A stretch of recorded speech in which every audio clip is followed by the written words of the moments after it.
Hello, everybody. My guest today has a fascinating story. Coming a long way from his start in Bergen's small magic scene, my guest lectures and fascinating methods of magic and mentalism have taken him on a mind-bendingly successful journey across the globe, from Shanghai to Los Angeles. Having studied at the McBride Magic and Mystery School in Las Vegas and appearing on the hugely popular show Penn and Teller Fool Us, it's safe to say Hedney knows a thing or two about influencing our minds. And though an elegant combination of sleight of hand trickery and psychological illusions, that's exactly what he's done.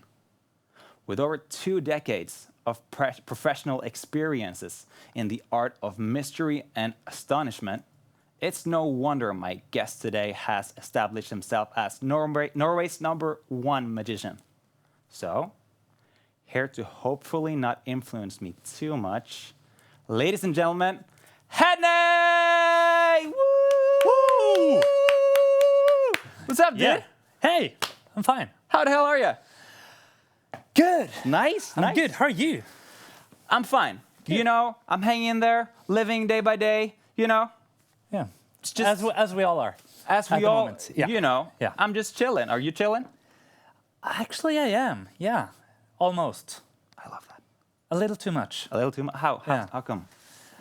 I'm almost not missing doing shows at the moment. And You're almost not? yeah, almost not. And that's beginning to be a problem. So I should get back into missing doing shows. It's hard. Like once you stop doing something, you're like, oh fuck, I'm looking back to back on the stage. But then, like as time goes, you get used to the Netflix Yeah. and chill, and then it's like, Yeah.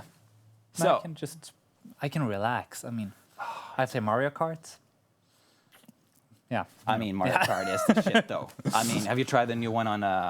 No, it's not. That's not Mario Kart. That's Crash Bandicoot. Have you tried that one? No, Oh, it's it's just on my iPad. I play Mario Kart on my iPad, and I'm hooked. Yeah. Yeah, It's awful. it's amazing. Correct me if I'm wrong, but you have a master's degree in psychology. Yes. Now, when did you apply these skills into the art of magic? Oh, that's a good question. And it's actually sort of a, I don't really know what came first in a way, because to me, magic is about the human connection, and performing magic is about, giving someone an experience, and magic happens in the mind of the spectator. So to me, performing for, a magician cannot perform for no one. They have to perform for someone because the magic happens in the mind of the spectator. Because of that, psychology is really important in magic. So then I thought, because I wanted to learn more about why magic works, I thought, hey, I should study psychology. And then, through studying psychology, I realized I can apply these principles to magic, and that sort of helped fuel the magic yet again. So it's, I don't know, I don't really know what came first in a way, No. but They implement well together. yeah. Oh, yeah. It's, and I mean, psychology is all around us always. It's like Right. it's the science of human behavior Yeah. and mental processes. So and again, because magic happens in the mind of the human Yeah. watching it, Yeah. it's psychology. It's That's why I'm sometimes scared to talk to you. I don't even know. Sometimes I don't know if you're fucking with me or if it's sometimes I'm just scared. I'm already priming you for something that'll happen in a year. Yeah. No, I knew it. that'd be great though. That would always- really be great. Yeah. Yeah. There's always something going on. Yeah. Yeah, it's really No, fun. not really. No. It's that'd be too hard. That would be just too Yeah, I wouldn't be able to relax. you wouldn't be able to That's- play Mario Kart. No. Yeah. And that's why. So really, it's not a lot. I try to more or less be just like the manipulative side of whatever I do on stage is not really a part of my regular life. Okay. Because that would be just way too exhausting. Right, because I've seen you on the stage, and when you perform, it's highly energetic and Yeah. fun. Like, imagine coming home and then Well, Continue with that thing. It's like, hello, welcome. All right, here we go. here we go. Yeah. All right, yeah. I guess you have to sleep as well sometimes Yeah. because you do work a lot. I work a lot. Yeah. Yeah. And it's a lot of, it's a lot of stuff going on between the magic and my also having a music career, and it's like two full-time jobs in a way Right. that are to be combined. And So you're what's it called? A director? No. choir conductor. Yeah. That's what you are. As Yeah. well, yeah. For what kind of genre? It's a female choir performing traditional Norwegian music, folk music, and also some contemporary music. They're based here in Bergen, called Multa Pouches, and which is something really different than doing magic. However, it's still about people. It's still about connecting Right. to people. It's still about working with people. It's still about playing. And for me, magic is just playing. It's having fun, and making music with people, as you know. I know. is I you do play. that. I You do play. fun. It's fun. It's very fun. Yeah. Yeah. So like you have a highly unique style of performing your magic. How would you describe it to somebody who hasn't seen you perform before? Well, that is always a question. I mean, to me, I don't know if it's.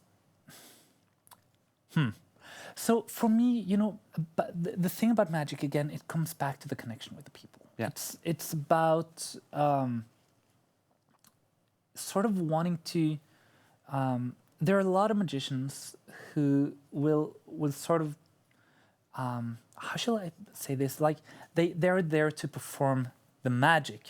They're there to do a magic trick or to sort of be an instrument for them to perform the magic. Yeah. Whereas for me, it's just as much about using the magic to just create a connection with someone else. So it wouldn't matter if it's magic, if it's music, if it's comedy, if it's storytelling. A lot of my magic performances incorporate storytelling, and I will tell small stories about different magicians and my experiences and so on whilst performing. Yeah. Even close to like edutainment, with doing lectures on psychology and using magic sort of within the context of a lecture. Yeah. So to me, it's about creating that magical experience, but I think the magical experience can be created without a magic trick, because a magical experience is, it's a sunset, it's a theater play, it's spending time with your loved one, it's going to a great concert. All of that is magical. Right. So to me, it's about creating that, and my tool or my tools or sort of instrument is, well, what we also call magic, or trickery or conjuring or illusions or whatever, whatever label you want to put on it. Yeah. I think that's a beautiful way to say it, really. I've been to some of your shows, and many shows actually, and I've been to some big shows and some minor shows, and it's really fun because it's like you're performing, yes, but you're also like talking, keeping people like, you're like sort of like my favorite musicians or people that I watch on stage is not the ones that perform the studio album as it is. It's the ones that add something to it that makes you feel that they're there for you and you're together doing it. Yes, and also something about, for me, creating the experience of, or I want the audience or the spectators to leave having the feeling that they've experienced something unique, and that could only happen that one time. And most often that's true, I try to be very open and, listen for whatever comes from the audience, even though they don't necessarily talk in words as much as, but with laughter, with applause, just by like getting the sense of, okay, what's happening here? What is this group? What's this group trying to tell me when I'm performing? Yeah. And that allows me, I think, at least, to sort of take the show in a direction which it perhaps it's never been there, you know, or down that road before. And so even though, you know, the set list is, as with a musician, you know, the set list is sort of there. They're going to go through all the rounds, but like guidelines. whatever. Yeah, but whatever happens here is still still up to chance. And I feel the only way for that to work is if your material or whatever, you know, be it your songs, be it the illusions or magic tricks or whatever, if that's just like the skeleton in a way of that you build something from, you know, it's just the very basics, and then you can just perform on top of that instead of performing behind it and pushing it out in front of you. Very well said. I agree, 100%. So yeah, it's. You know, I mentioned that you just did the show with Penn and Teller Fool Us, which was amazing. Thanks. It was really fun to see, and I was just wondering, like, and you've played hundreds of gigs, maybe thousands of gigs, like. I mean, maybe Penn and Teller was the most fun one. I don't know, but like, what's the one that was like, I love that show. What's your favorite show? You can mention like 3 top shows. 3 shows. Well, oh, that's good. You know, it's so difficult because almost always I want my favorite show to be the last one. Right. I want whatever experience, and that, I think the fact that that's part of my goal, that this should be my favorite show, this should be the best show I've ever done, that actually makes it true, or more likely to happen, at least, while in front of the audience. So that, of course, you know, coming back to what we talked about earlier, will provide a better experience.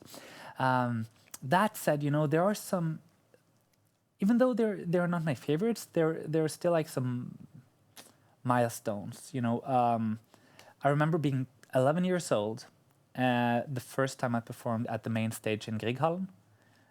You know, which was just a huge rush. You know. I've been performing magic for like 3 years then. I started out when I was about 8. Yeah.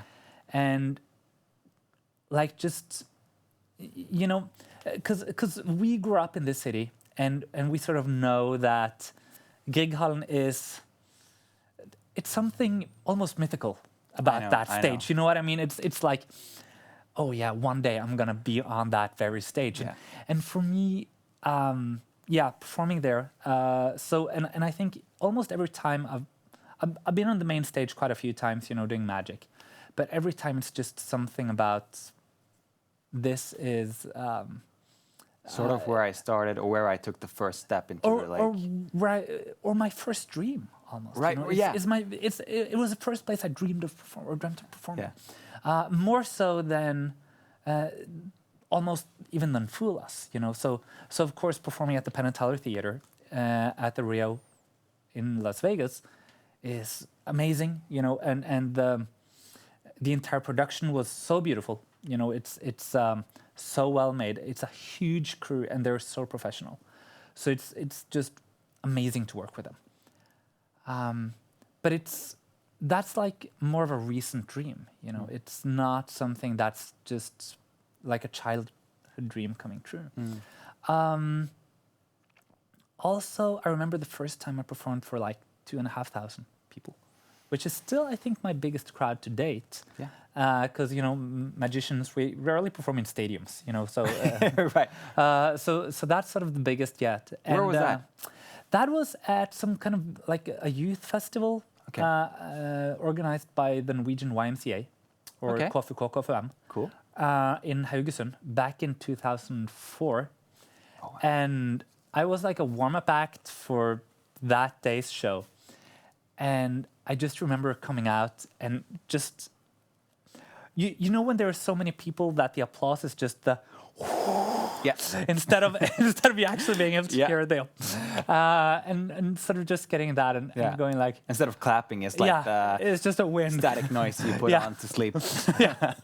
And just whoo, Wow, what a feeling. Yeah, that was crazy. So you're just like full, like every single one. It's like, okay, so I guess we got to put 2,500 people up on the stage, one on one. How Yeah, many I know. days did it take? Well, I only had 3 minutes on stage. Okay, cool. So, yeah, fortunately, they were projecting it on the big screen. So, All right, yeah, cool. yeah. So they saw. So, but yeah, and I also did quite big effects, you know, so they were visible as well. Cool. But that, you know, still when I sort of, I've probably mentioned more than 3 now, but there is also, you know, every time I perform for like just one person, almost like we did earlier today, you know, Yeah. we did some stuff here, and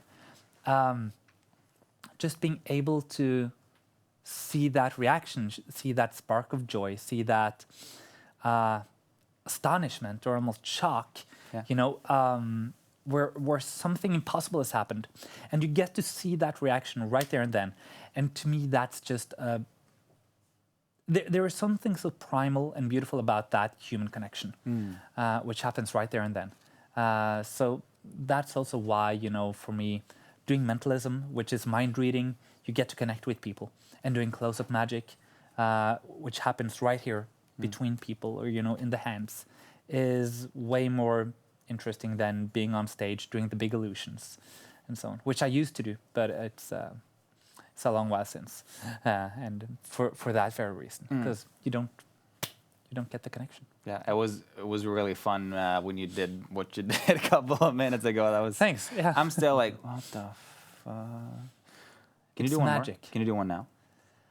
We could do something else, just because I was thinking about reading your mind, and considering that. But you know, people watching this, they wouldn't know, or they probably wouldn't believe us if we told them we haven't set it up. So I figured we should do something else. Do you have like a banknote or something like that on you? I have 200 kroners. Okay, wonderful. You want them? Yeah, bring it out. I got it from. Give them to me. I got it from my grandma. They don't know. Oh, they that's don't good. know how to Vips. They don't know how to Vips. Yeah. Or Venmo or whatever we do. But I want it back though. Whatever. So this is not, you know, this isn't magic. This It's is not. this is more of a party trick. And this is something you can do to a friend or someone that you don't know. I can. Yeah, you can do that yourself. And all you need is a pencil as well as the banknote. And you borrow the banknote from someone that you don't know or from a friend. Now, if you borrow it from someone that you don't know, you should bring a friend All right. as well. You should have a friend with you. Yeah. Because otherwise you can get beat. So you start like borrowing the banknote, and you sort of just, you know, use the pencil to find the center of the note right here, and sort of talking at the same time. And you know, you want the people who are watching, you know, to gather around. Yeah. Because you want as many people watching this as possible. Because they're gonna laugh their asses off, and the person, of course, owning the note isn't gonna think it's funny at all.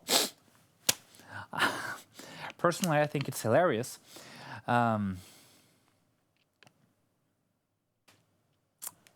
You know, it's yeah. Actually, you can sort of hear if you just listen for it like now. Hey guys. What the?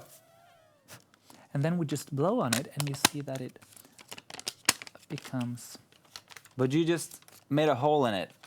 whole. It becomes whole yet again.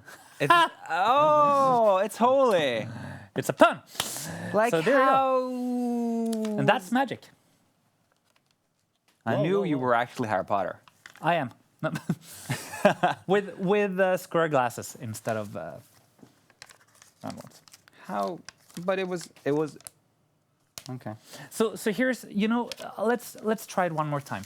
All right. Let's try it one more time, and I'm actually gonna try to sort of explain how this is done. All right. Sort of. Sort of. Sort of, yeah. So this is not.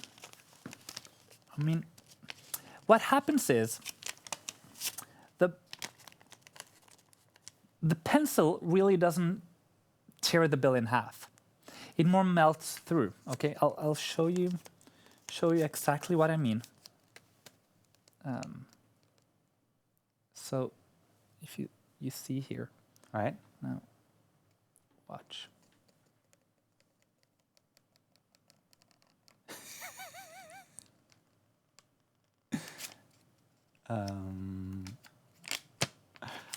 And You see that doesn't help me out. that's it. That doesn't help me out. That makes me even more frustrated. Because I saw you were literally like, okay, fine. It's magic. You know what? I'm not gonna sleep tonight. Good. I'm not gonna sleep tonight. Maybe never ever again. I hope for your sake that you will. Maybe you can like come home to me and make me sleep with a the thing that you do. You know, and the other thing. That's just not what I And do. the other- Yeah, yeah. I was just not gonna mention the other thing though. All right, let's continue. Yeah. You know, what do you think Norway's relationship to magic is? Changing. Changing. Yeah, I think it's a really interesting time being a magician in Norway. Currently, it's magic in Norway has, been. How shall I put this? I think that we have a really, really interesting thing going now with a lot of public magic going on, especially in Oslo, but also in all over Norway. There are a lot of magicians appearing on Norway's Got Talent, and people are sort of now realizing that magic can be interesting, or that it's more than people pulling rabbits out of a hat or something like that. And not to it's nothing negative about pulling a rabbit out of a hat necessarily, but people are now realizing that magic is diverse, because a challenge for magic has been that people have seen one magician which they perhaps did not like, and thus they conclude that they don't like magic, but that's like listening to one song I was gonna mention ever in your life and saying I don't like music, right? Because there are so many genres, there are so many personalities, there are, it's just a myriad of loads and loads and loads of possibilities and magicians now in the magic scene in Norway. So there's something for everybody.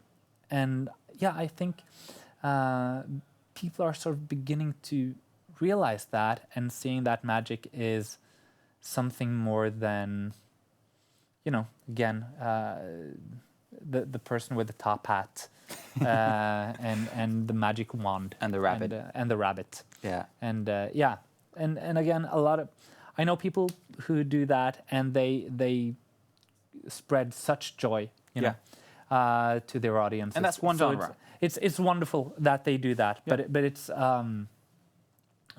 also great that we have other genres. You have genres. That's Yeah. it's perfectly and it's just I think it's nice to have that, because same with comedians. Yeah. Like I love that guy. I don't like that guy, but it doesn't mean that you don't like comedy. Yeah. So I think it's a great way to, and also I think social media after we got YouTube and all this, that Norwegian people could actually see Yeah. all of, not just Norway but the whole. Yeah, and people are world. sort of realizing that there is a lot of magic happening. And, I think also Fool Us has been a wonderful contribution there, Penn and Teller's show, that they, because the entire show is built on creating good magic for television.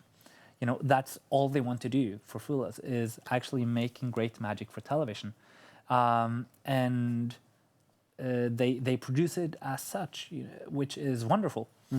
And of course, people watching then, they watch all these Fool Us clips, and some of them go viral.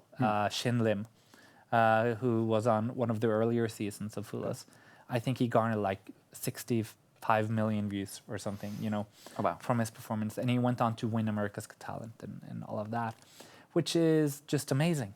And people, like, as a magician watching that, it was still impressive, but it felt like, that's contemporary magic, like it was original, but still something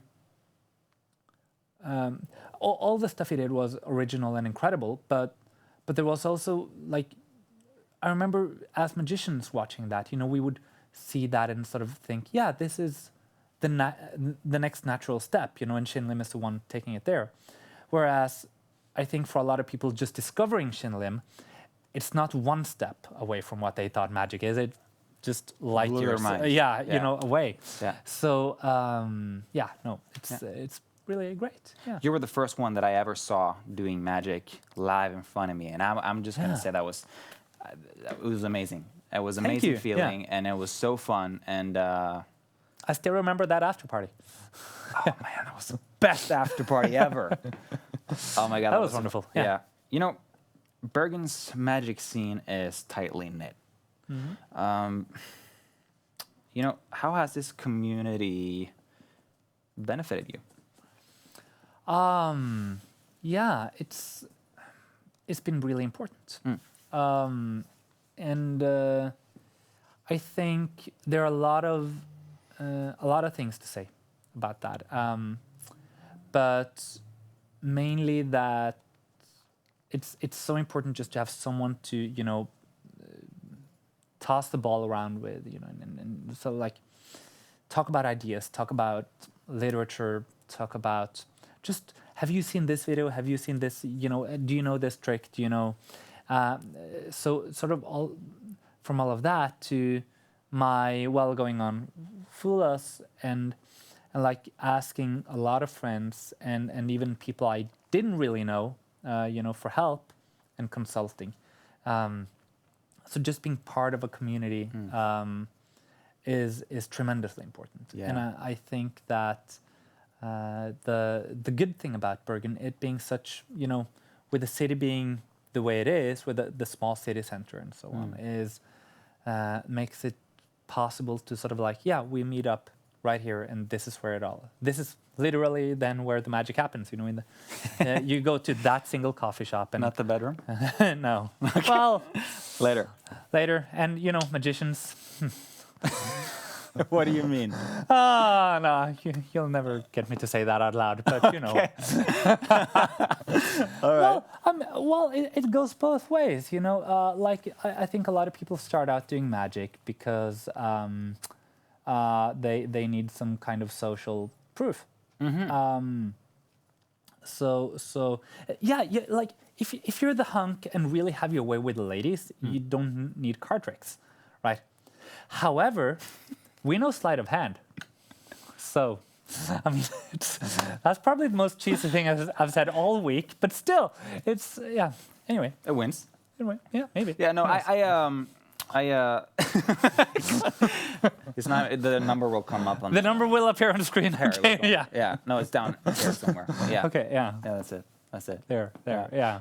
I think it's, I think it's important that, that I think some people that are very like, they're going to be the best and they're really focused. And then they're like, I don't want to share it with anyone. I don't want to talk to anyone that's not, I mean, because everything is a competition. And so that I think that you then get very individual in what you do. But if you talk to everybody around you, hang out with people, actually care about people, and people, you will learn a lot. And you can learn a lot to that and teach, you know, it's just... Yeah. And, oh yeah, definitely. And the great thing about, I want to say, you know, the entire Norwegian magic community, because it's so small, is the fact that, yeah, people share, and actually all over the world of magic, you know, I think people have this view of magicians being really secretive, but we're not at all. No. With each other, you know, so, but once you've sort of, and even, so you know, there will always be groupings like, yeah, I can share this with you, but I would appreciate it if you don't share it with anyone else. Like, of course.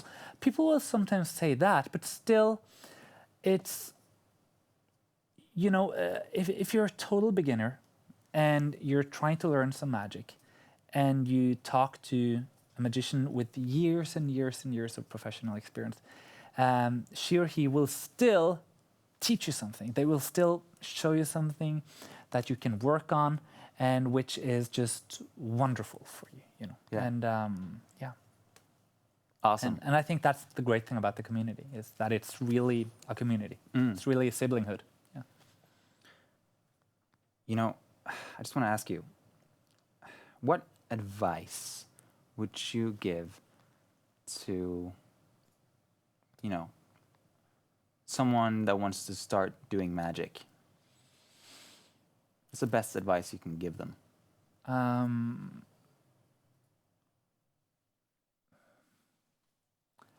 I would say read. And even more importantly than read, listen.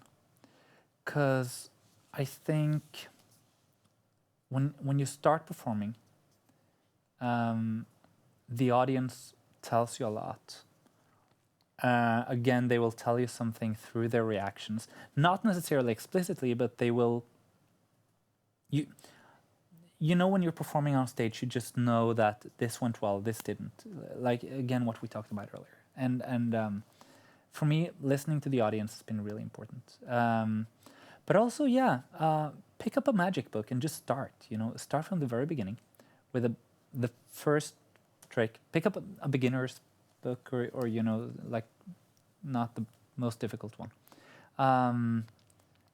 I don't believe a lot in YouTube and watching tutorials, but if people want to do that, you know, there's a lot of knowledge out there. And the most important thing is have fun with it. Just have fun with it, and